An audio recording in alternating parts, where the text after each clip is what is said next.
Do you remember a couple of videos ago when I asked you, is there any other club that you know that takes fans, supporters alike to the edge of every emotion? Did you guys comment in the comments and let me know if there is? Because I don't remember any clubs or any clubs being mentioned that do it quite like Liverpool. Today we witnessed another epic encounter between Newcastle and Liverpool. Over the years, this has brought some of the most amazing, tense, electrifying, brilliant, brilliant nights of Barclays football. I don't even know if it was Barclays sponsored back when it started in the Keegan days, but you get my point. Some of the most greatest epic matches in the history of the league has happened between Liverpool and Newcastle. And today didn't reach those levels in terms of quality, but in terms of excitement, endeavor, it was up there. Ladies and gentlemen, the final score was Liverpool 3, I beg your pardon, Newcastle 2, Liverpool 3. And my God, that I don't know where to start with this match reaction, match review.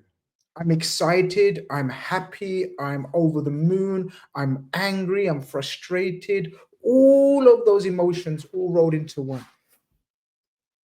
And we know the reasons why. Before kickoff, this game was billed as the war on Tyneside. This rivalry that had been imagined or revved up by Newcastle media and public alike because we dare make a bid for their best player, a player that doesn't want to play for them anymore. So we make a bid, it gets refused.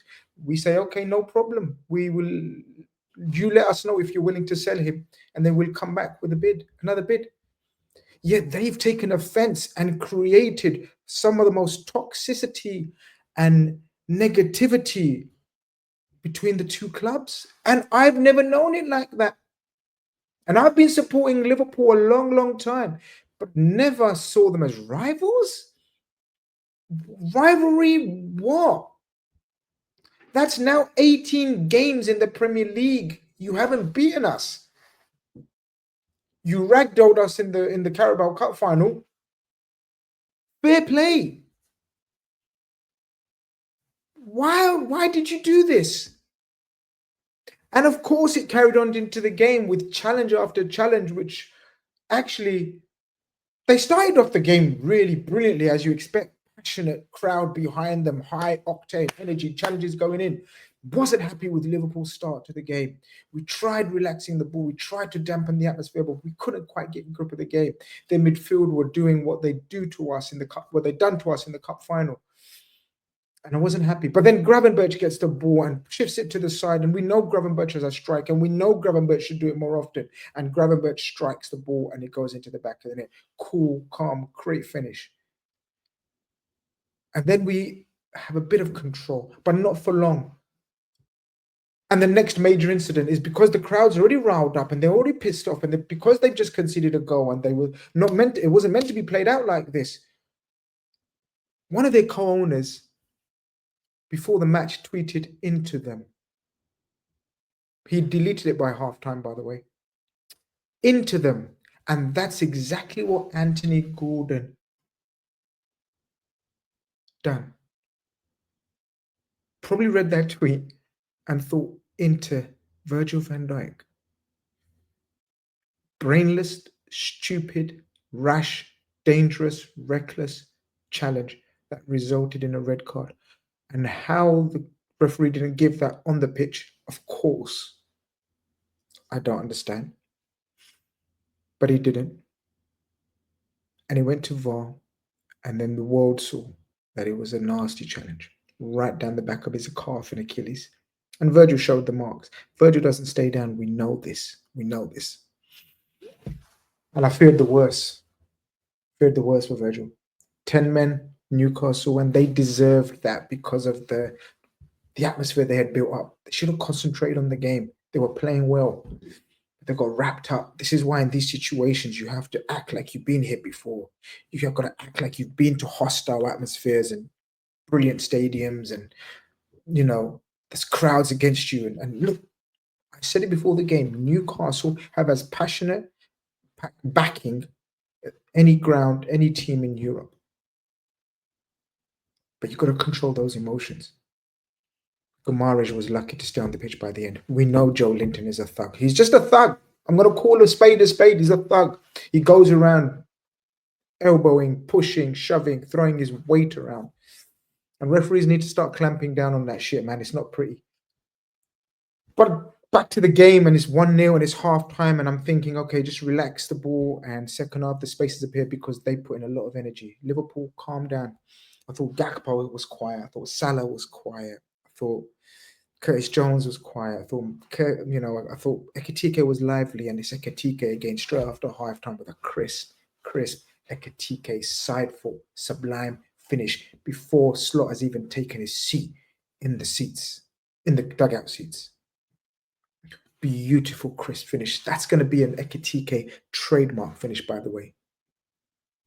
Remember that. 2-0 up, 10 men, the crowd's gone quiet, and you think to yourself, this is where we take control and we see out the game because we have Arsenal on the weekend. Rest our mind. Can't rest our minds, but try to rest our legs by being smart, by relaxing the ball, keeping the ball, keeping a composure. We didn't.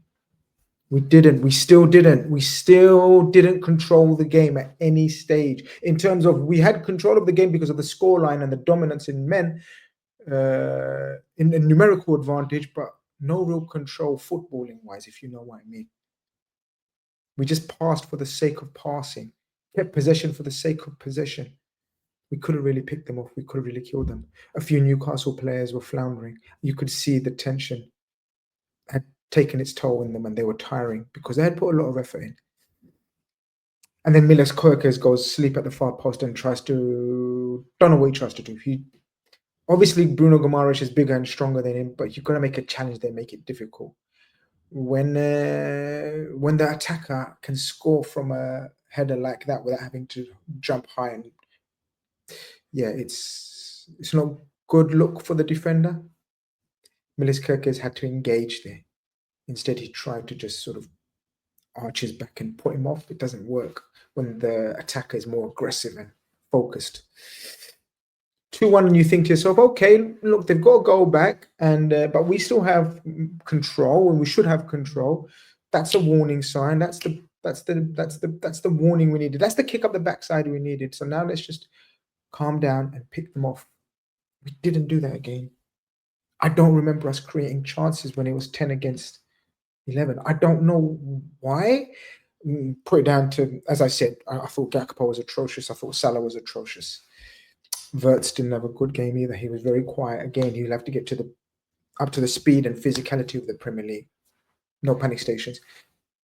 Rival fans can talk about the fee and whatever. The usual trolling, the usual talk about his fee and he needs to do this, he needs to do that, whatever. Not bothered at all. He'll gradually get into this Premier League and prove his worth. And I had a sense of something's not right here. The crowd are slowly starting to believe. I always thought that was the game plan. Newcastle's game plan wasn't going to be gung-ho for the net remaining and commit footballing suicide. No, they were going to try to stay in the game, and then use their weapons. And that's another word to describe Dan Burns' performance today in terms of his attitude and bullying people and throwing his weight around again. Another lunatic thug. The game plan was to stay in the game and just launch long ball after long ball after long ball. And my God, it was an atrocious goal to concede. It was... Everyone knows I'm a massive Ibu Konate fan. I love him. I absolutely love Ibu Konate. But people also know that I'd like to think I don't have agendas and narratives, and I call a spade a spade. Ibu Konate has been playing like a competition winner this season. My brother Ibu, you need to focus and become the brilliant centre-back that we know you are. I don't know what the reason is for his lack of focus. Is it the contract saga? I don't know. It needs to be resolved. The Gahey price probably goes up 5 million overnight. But Ibu was pants. Absolute pants. And it was a long ball straight down the middle from a goalkeeper. I think it's Dan Burns that bullies Konate again. And I don't even know how to pronounce the Newcastle young striker who scored. I don't know his name. Sorry, but I don't know his name. All I know is it was the most root one, disgustingly embarrassing goal to concede. And then you think to yourself, Liverpool Football Club, what have you done? 2-0 up, 10 men, a chance to go 6 out of 6 points in the Premier League. And it's a great start. Performances aside, it's a great start. Away to Newcastle, home to Bournemouth, with Arsenal at home to come. 2-2. At this stage, I'm saying call the final whistle. They're getting corner after corner, set piece after set piece, balls being hurled into the box. And we're flapping. I'm looking at the subs bench. What can he do?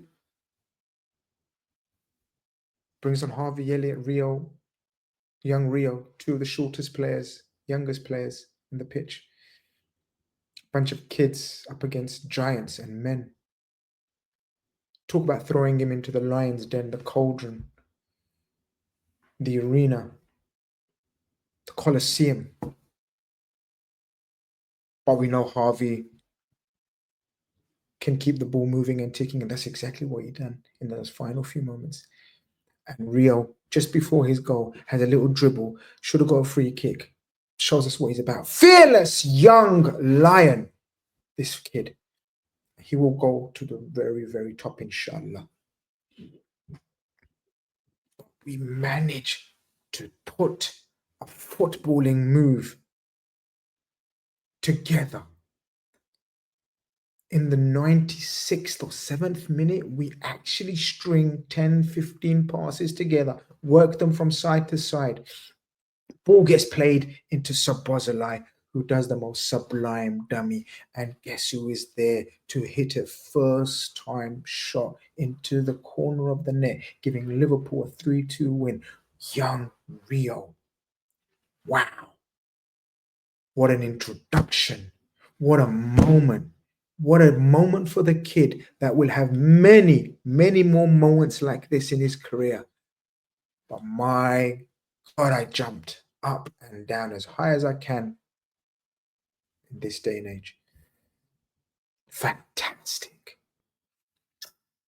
Chef's kiss for the finish. That could have been a Gakpo type finish, a Chiesa type finish. Dare I say a Mohamed Salah type finish. But that was a young 16-year-old in the Lions' den at St. James Park. Nobody does it like Liverpool Football Club, people. Nobody puts you through the emotional roller coaster like Liverpool Football Club. I defy any club to tell us so, any other fan base to tell us so. We got out of jail. I'm going to summarize it by saying we got out of jail. It was lucky, very lucky win. We did not deserve to win that game. Newcastle deserved something out of it. But hey, football doesn't work like that. Football is a humbler, and all their brash statements from their media and their fans and the fan media and everyone alike. Take that, hold that. We walk away 3 points, and now we await Arsenal on the weekend. My God, Liverpool Football Club. You do know how to give heart palpitations, increase heart rates, blood pressure, all of that. But we love you, and we love watching you and supporting you. And we will be there Sunday again. But Slot has a lot of work to do. Liverpool have a lot of work to do if we are going to defend this title of ours.